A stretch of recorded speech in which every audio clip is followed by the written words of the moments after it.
ketika anak dari Maulana Malik Ibrahim yang kita ketahui sebagai Syahid Ali Rahmatullah, orang Sunda, orang Jawa yang menyebutnya sebagai Raden Rahmat, yang berdakwah di kota pelabuhan Ampel Denta, kita pun mengenal dan menjulukinya sebagai Susuhunan Ngampel atau Sunan Ampel.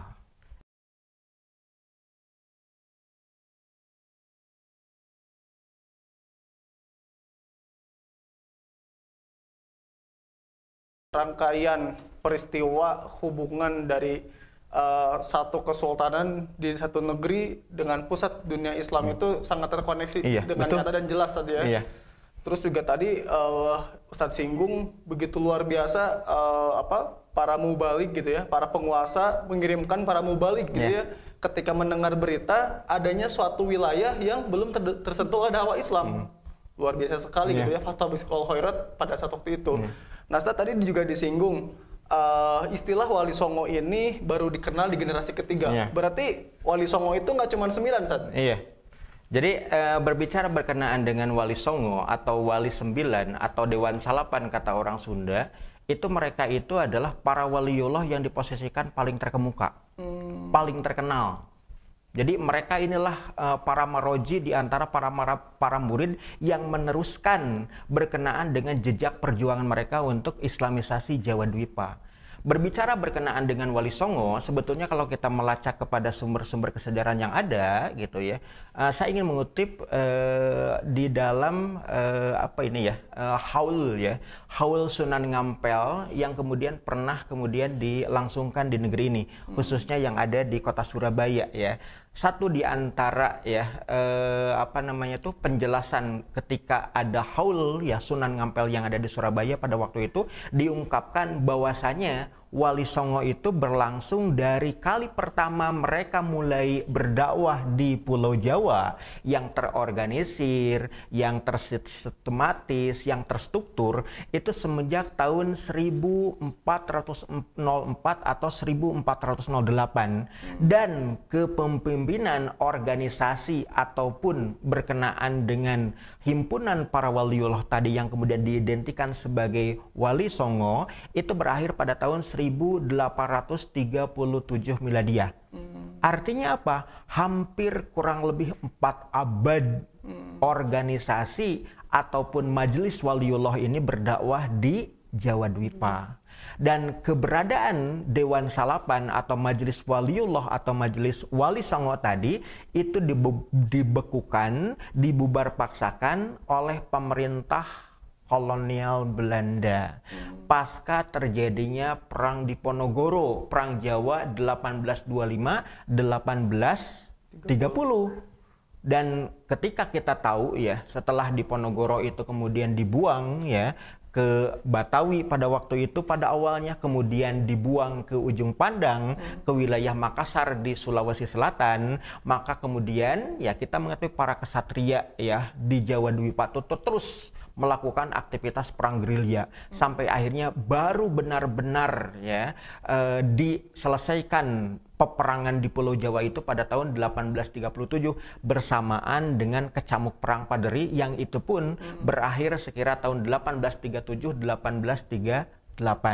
Dan saat itulah kemudian pemerintah kolonial itu ya merancang hal yang sangat strategis untuk meredam perlawanan dan semangat jihad kaum muslim yang ada di Pulau Jawa.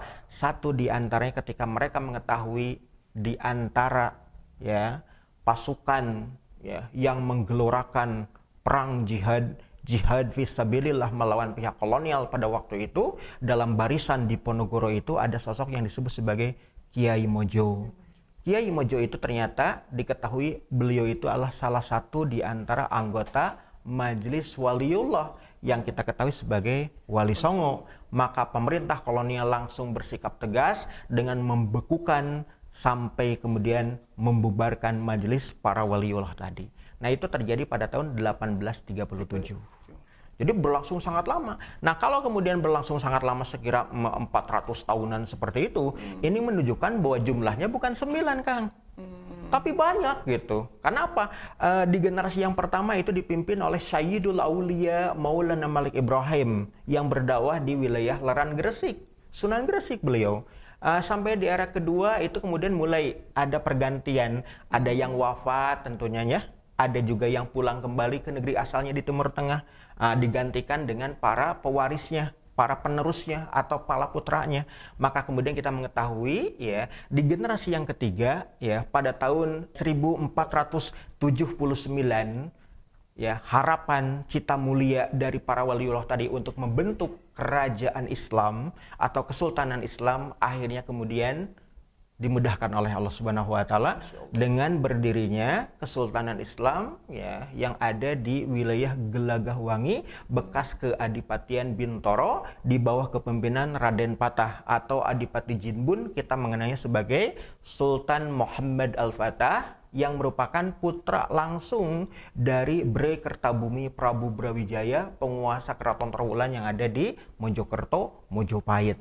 Makanya kemudian pada 1479 itulah kesuksesan amaliyah dakwah Wali Songo dengan membentuk kuasa kepemimpinan pemerintahan Islam dalam wujud Kesultanan Demak. Itu Kang. Jadi memang proses itu terus berlangsung dan pada waktu di mana Kesultanan Demak itu berdiri, Sayyidul Auliyanya sudah berganti. Kalau sebelumnya itu adalah Maulana Malik Ibrahim Sunan Gresik, namun pada tahun 1479 Sayyidul Auliya, pemimpin para waliullah, pemimpin para duta dakwah itu adalah putra dari Maulana Malik Ibrahim yang kita ketahui sebagai Sunan Ngampel atau Sayyid Ali Rahmatullah. Orang Sunda, orang Jawanya mengenal sebagai Raden Rahmat. Beliau dikenal sudah sebagai Sunan Ampel karena pusat amaliyah dakwahnya adalah di kota pelabuhan Ampel Denta, Surabaya. Nah ini pula yang kemudian kalau kita perhatikan lebih lanjut setahun berikutnya, ya pada tahun Demak itu 1478, setahun kemudian pada tahun 1479 Sunan Ngampel pula yang kemudian mempusakai Syekh Syarif Hidayatullah Sunan Gunung Jati sebagai pemangku kuasa Islam yang ada di kota pelabuhan Caruban atau juga yang kita ketahui sebagai Sunan Gunung Jati. Ya, beliau ini yang kemudian ditetapkan sebagai Sayyidin Panatagama Rat Bumi Sunda ing Jawa Kuluan, yang maknanya adalah panatagama itu adalah sosok Qaimuddin. Qaimuddin itu pelaksana ketetapan agama, ya. Rat Sunda yang kemudian ya ada di tanah Sunda ini, yang ada di wilayah Jawa Kuluan, Jawa Kulon, ya. Jawa Kulon itu berarti Jawa Barat. Jawa Barat. Oh. Begitu. Nah, ini kemudian menunjukkan bahwa Sayyidul Auliya itu punya kewenangan untuk menetapkan siapa saja yang menjadi para penguasa Islam yang ada di Jawa Dwipa. Itulah kesuksesan amaliyah dakwah para waliullah yang tergabung dalam Majelis Wali Songo yang jumlahnya ternyata bukan hanya 9, tapi kemudian ya itu sangat besar. Jumlahnya sangat banyak. Bukan lagi ratusan, bisa jadi ketika murid-muridnya juga berdakwah di banyak pelosok negeri, itu juga semakin menunjukkan bahwa jumlah mereka itu sangat besar. Bahkan kalau kita berbicara berkenaan dengan Islamisasi di luar Jawa Dwipa, yaitu di Pulau Bali, kita mengenal Wali Pitu atau Wali Tujuh. Di antaranya adalah mereka adalah merupakan murid-murid para waliullah yang berdakwah di Jawa Dwipa. Di antaranya adalah murid dari Syekh Syarif Hidayatullah Sunan Gunung Jati. Namanya adalah sosok yang kemudian dikenal sebagai Maulana Muhammad Abdul Qadir. Ya, beliau itu kemudian murid dari Sunan Gunung Jati yang menjadi satu di antara anggota Majelis Dakwah Wali Pitu yang berdakwah di Pulau Dewata, Pulau Bali. Jadi jumlahnya banyak, Kang. Banyak banget ya, Ustaz ya? Banget. Karena dakwah itu butuh kader. Iya, ya, betul, terus dibina, terus dikader, terus kemudian dikembang luaskan.